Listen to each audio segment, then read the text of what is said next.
செவி வழி கதை கேட்க வந்திருக்கும் அன்பு நேயர்களுக்கு இனிய வணக்கங்கள். எழிலன்பு ஆடியோ நாவல்ஸ் சேனலுக்கு உங்களை அன்புடன் வரவேற்கும் நான் உங்கள் பிரீத்தி திலீபன். கதை கேட்போம், காதுகளுக்கு இனிமை சேர்ப்போம். இந்த ஆடியோ நாவல்ஸ் உங்களுக்கு பிடித்திருந்தால் லைக் பண்ணுங்க. உங்கள் கருத்துக்களை கீழே கமெண்ட்ஸ்ல சொல்லுங்க. உங்கள் நண்பர்களுக்கும் ஷேர் பண்ணுங்க. நம்ம சேனலில் தொடர்ந்து கதைகளை கேட்டு மகிழ சப்ஸ்கிரைப் பண்ணுங்க. கூடவே நோட்டிபிகேஷன்ஸ் பெற பெல் பட்டனையும் தட்டி விடுங்க. இப்ப கதை கேட்கலாம் வாங்க. எழுத்தாளர் எழிலன்பு அவர்களின் ஓதும் காதல் கீதம், அத்தியாயம் 26. எல்லாம் நன்றாக சென்று கொண்டு இருப்பதாகத்தான் அனலிகா நினைத்தாள். தன் திருமண வாழ்க்கை எப்படி இருக்க போகின்றதோ என்ற பயம் இல்லை என்றாலும், கணவனின் மனம் தன்னை எப்படி ஏற்றுக்கொள்ளப் போகின்றதோ என்ற பயம் அவளுக்கு உள்ளூர இருக்கவே செய்தது. காதலியை நினைத்து அவன் தற்கொலை முயற்சி வரை சென்றதே அவளின் பயத்திற்கான காரணமாக இருந்தது. ஆனாலும் தான் பேச பேச அவனிடம் வந்த மாற்றத்தை திருமணத்திற்கு முன்பே கண்டதால், திருமணத்திற்கு பிறகும் தன் அண்மையில் கணவன் முழுவதாக மாறுவான் என்ற நம்பிக்கை அவளுக்கு முழு மனதாக தோன்றவே, அதே நம்பிக்கையுடன் அவன் கரம் பற்றி திருமண வாழ்க்கைக்குள் நுழைந்தாள். தங்கள் தாம்பத்திய வாழ்க்கை ஆரம்பித்த பிறகு முன்பு போல் இல்லாமல் கணவன் முன்னாள் காதலியை மறந்து தன்னை நேசிக்க ஆரம்பித்து விட்டான் என்று கூட முழுதாக நம்பினாள். ஆனால் அந்த நம்பிக்கை உடையும் நாள் வரும் என்று அவள் சிறிதும் எதிர்பார்த்திருக்கவில்லை. அந்த நாள்தான் தான் ஒரு முட்டாளின் சொர்க்கத்தில் வாழ்ந்து கொண்டு இருக்கிறோம் என்பதையே அவள் உணரும் நாளாகி போனது. நாட்கள் கரைந்து அனலிகா வயிற்றில் இருந்த கரு வளர்ந்து 5ஆம் மாதத்தை தொட்ட நேரத்தில் மதுராவின் உடல் நிலையால் பயணம் கூடாது என்று மருத்துவர்கள் சொல்லிவிட, மகளின் பிரசவ நேரத்தில் உடனிருக்க ஹேமா அமெரிக்கா கிளம்ப வேண்டிய அவசியம் வந்தது. இதற்கிடையே 2 மாதங்களுக்கு முன்புதான் கிரிதரன் வேலையிலிருந்து ஓய்வு பெற்றிருந்ததால் அவரையும் கூட வரச் சொல்லி அழைத்திருந்தான் மோகன். அதனால் கணவன் மனைவி இருவருமே கிளம்ப வேண்டியதாகியது. ஹேமா இருவேறு மனநிலையில் தவித்து போனார். மருமகளும் குழந்தை உண்டாகி இருக்க, மகளுக்கும் தன் துணை தேவையாய் இருக்க, யாரை பார்ப்பது என்று குழம்பி போனார். அவரின் குழப்பத்தை பார்த்து அனலிகா தான் சமாளித்துக் கொள்வதாகவும், எதுவும் அவசியம் எனில் தன் அன்னையின் உதவியை நாடிக்கொள்வதாகவும் சொல்லி அவரை தேற்றியிருந்தாள். மகன் மருமகளிடம் பல பத்திரங்கள் சொல்லி சரண்யாவிடமும் மருமகளை கவனித்துக் கொள்ளும்படி சொல்லிவிட்டே மகளை காண கிளம்பினார் ஹேமா. அவர்கள் கிளம்பிய அன்று பயணம் வேண்டாம் என்று தடுத்த போதும் மாமனார் மாமியாரை வெளிநாட்டிற்கு வழி அனுப்ப கணவனுடன் கிளம்பி சென்றாள் அனலிகா. விமான நிலையத்தில் காத்திருந்த நேரத்தில் மாமியாருடன் ஏதோ பேசிக் கொண்டிருந்த அனலிகா வெகு நேரம் கணவனின் அமைதியை உணர்ந்து அவன் என்ன செய்கிறான் என்று திரும்பி பார்த்தாள். தந்தையின் அருகில் அமர்ந்திருந்தும் அவரிடம் எதுவும் உரையாடாமல் எங்கோ பார்வையை வைத்திருந்தான் அவன். அவன் பார்வையில் இருந்த வித்தியாசம் அவளுக்கு யோசனையை கொடுக்க, கணவனின் பார்வை சென்ற பக்கம் தன் பார்வையை ஓட்டினாள். அவளின் பார்வை வட்டத்தில் விழுந்தான் நேகாவின் தமையன். ஒரு முறைதான் பார்த்திருந்தாலும் அன்று மருத்துவமனையில் பருதியின் மீது பழி சொல்லி வசைபாடியது அவளின் மனதின் ஓரம் பதிந்துதான் போயிருந்தது. தூரத்தில் யாருடனோ பேசிக்கொண்டே அவ்வப்போது தங்கள் பக்கம் திரும்பி தன் கணவனை நேகாவின் அண்ணன் முறைத்து கொண்டு இருப்பதை கண்டாள். இன்னும் இவன் தன் கணவன் மீது கொண்ட கோபத்தை குறைத்து கொள்ளவில்லையா என்ற சிந்தனையுடன் கணவனை பார்த்தாள்.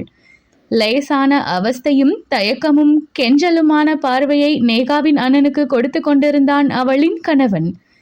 கெஞ்சலான பார்வை ஏன் என்ற கேள்வி அவள் மனத்தில் உதித்த நேரத்தில் அறிவிப்பு வர, கிரிதரனும் ஹேமாவும் மகன் மருமகளிடம் விடை பெற்று கிளம்பினர். வேலைன்னு ஓடாம உன் பொண்டாட்டிய கவனமா பார்த்துக்கோ பருதி. அவளும் வேலைன்னு வந்துட்டா தன்னோட உடம்ப கூட கவனிச்சுக்க மாட்டா. நீதான் அக்கறை எடுத்து அவளை பார்த்துக்கணும் என்று ஹேமா சொன்னதற்கு அறையும் குறையுமாக தலையை அசைத்தான் பருதிவேந்தன். அசால்ட்டா இருந்துடாத பருதி, இத்தனை நாளும் தான் நான் கூட இருக்கேன்னு நீ அவளை சரியா கவனிக்கல, இனி அப்படி இருந்துடாத என்று மீண்டும் ஹேமா சொல்ல, இப்போதும் வெறுமென தலையை மட்டுமே அசைத்தான் அவன். அவன் தன் நிலையிலேயே இல்லை என்று அனலிகாவிற்கு புரிந்தது. திரும்ப உள்ள கூப்பிட ஆரம்பிச்சிட்டாங்க. வா கிளம்பலாம். அதெல்லாம் அவன் பொண்டாட்டிய அவன் பத்திரமா பார்த்துக்குவான், மற்றதெல்லாம் ஃபோன்ல சொல்லு என்றார் கிரிதரன். ஆமா அத்தை, இனி என்ன கவனிச்சுக்கிறத விட உங்க பிள்ளைக்கு வேற என்ன பெரிய வேலை? நீங்க கவலைப்படாம போயிட்டு வாங்க என்று அனலிகா குறும்பாக சொல்ல, கவலையும் புன்னகையுமாக கணவருடன் கிளம்பினார் ஹேமா. அவர்கள் உள்ளே சென்றதும் கணவனின் கையை பற்றி கொண்டே வீட்டிற்கு செல்ல விமான நிலைய வாயிலை நோக்கி நடக்க ஆரம்பித்தாள் அனலிகா. பற்றிய கணவனின் கைதனில் வேர்வையை உணர்ந்தாலும் அதை பற்றி அவள் ஒன்றும் கேட்கவில்லை. அவர்கள் நடந்து கொண்டு இருக்கும்போது நேகாவின் அண்ணன் அவர்கள் எதிரே வழியை மறைப்பது போல் வந்து நின்றான். அவனை கண்டதும் பருதியின் கைகள் லேசாக நடுங்கியதை உணர்ந்தாள் அனலிகா. கணவன் மனைவி இருவரின் இணைந்திருந்த கைகளை வெறித்தவன், ஏன் தங்கச்சிய கொன்னுட்டு நீ மட்டும் கல்யாணம் பண்ணி பொண்டாட்டி கூட சந்தோஷமா இருக்கல்ல என்றவன் கண்கள் லேசாக மேடிட்டிருந்த அவளின் வயிற்றை வெறுப்புடன் பார்க்கவும் தவறவில்லை. தன்னிச்சையாக அவள் இன்னொரு கையால் தன் வயிற்றை மறைத்த நேரத்தில் அவள் பற்றி இருந்த தனது கையை உதறிவிட்டு மனைவியை விட்டு விலகி நின்றான் பருதிவேந்தன். விக்கித்து போனாள் அனலிகா. அவனின் செய்கையில் மனத்தில் பலமாக அடி வாங்கினாள்.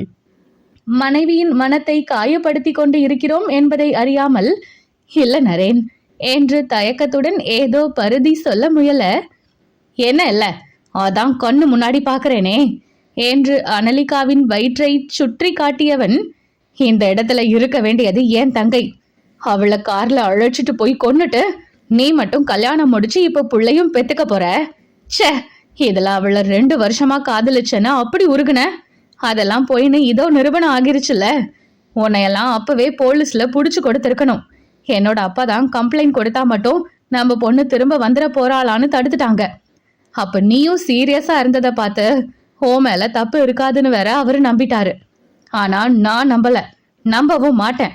இன்னும் என் காதுல அன்னைக்கு இப்படியே காரை கொண்டு போய் மோதிருவேன்னு நீ சொன்னது எனக்கு கேட்டுக்கிட்டே இருக்கு. அத நீ சும்மா விளையாட்டுக்கு சொன்னேன்னு நீ சொன்னதும் நான் நம்பிடுவேன்னு நினைச்சியா என்று பல்லை கடித்து வெறுப்பை கக்கினான் நரேன். பேச மறந்து பருதி உடல் உரைத்து நின்று கொண்டு இருக்க அனலிகாவிற்கு கோபம் வந்தது.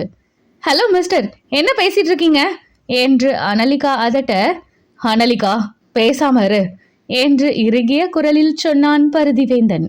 அதுவும் அவளுக்கு சுருக்கென்று இருந்தது. ஆனாலும் அவள் அமைதியாக இருக்க தயாராக இல்லை. அவரு பேசும்போது கேட்டுக்கிட்டு பேசாம தானே இருந்தீங்க, இப்பவும் அப்படியே இருங்க என்று கணவனிடம் சொன்னவள், இதோ பாருங்க மிஸ்டர், அது ஆக்சிடென்ட் தானே. அன்னைக்கு அந்த விபத்தை பற்றி விசாரித்த இன்ஸ்பெக்டரே எங்க ஹாஸ்பிட்டலுக்கு ரிப்போர்ட் கொடுத்திருக்காரு. உங்களுக்கு சந்தேகம்னா நீங்களே அவர்கிட்ட திரும்ப போய் கூட விசாரிச்சுக்கோங்க. நீங்க இவர் மேல கம்ப்ளைண்ட் கொடுத்திருந்தாலும் அதுக்கு பிரயோஜனம் இல்லாம தான் போயிருக்கும். நடந்த விபத்தை இவர் தலையில கட்டி தேவையில்லாம பேசாதீங்க. உங்க தங்கை அன்னைக்கு இறக்கணும்னு இருப்பது விதி. அதுக்கு இவர் என்ன பண்ணுவாரு? சும்மா இவரையே குற்றம் சொல்லிக்கிட்டு இருக்காதீங்க என்று நரேனுக்கு பதில் அடி கொடுத்தாள் அனலிகா. நீ ஏமா பேச மாட்ட?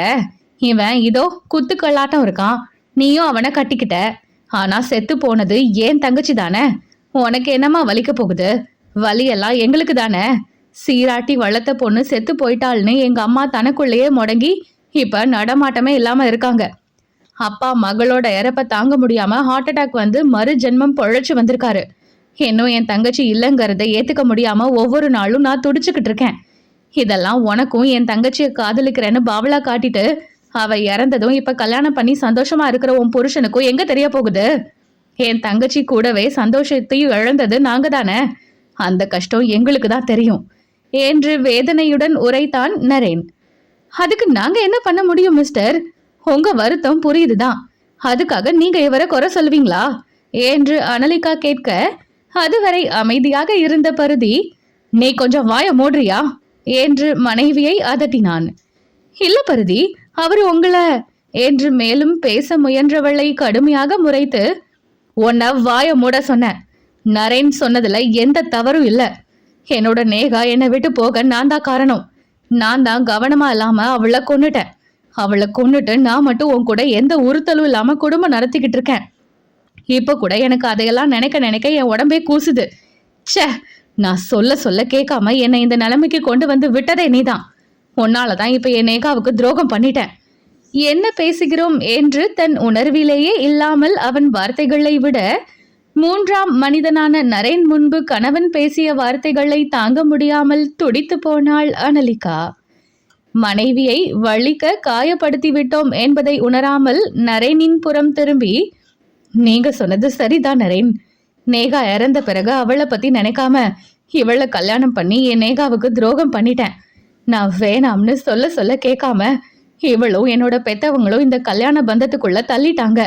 யாரு என்ன சொன்னாலும் என் நேகாவை மறந்து நான் கல்யாணம் பண்ணி இருக்க கூடாதுதான்.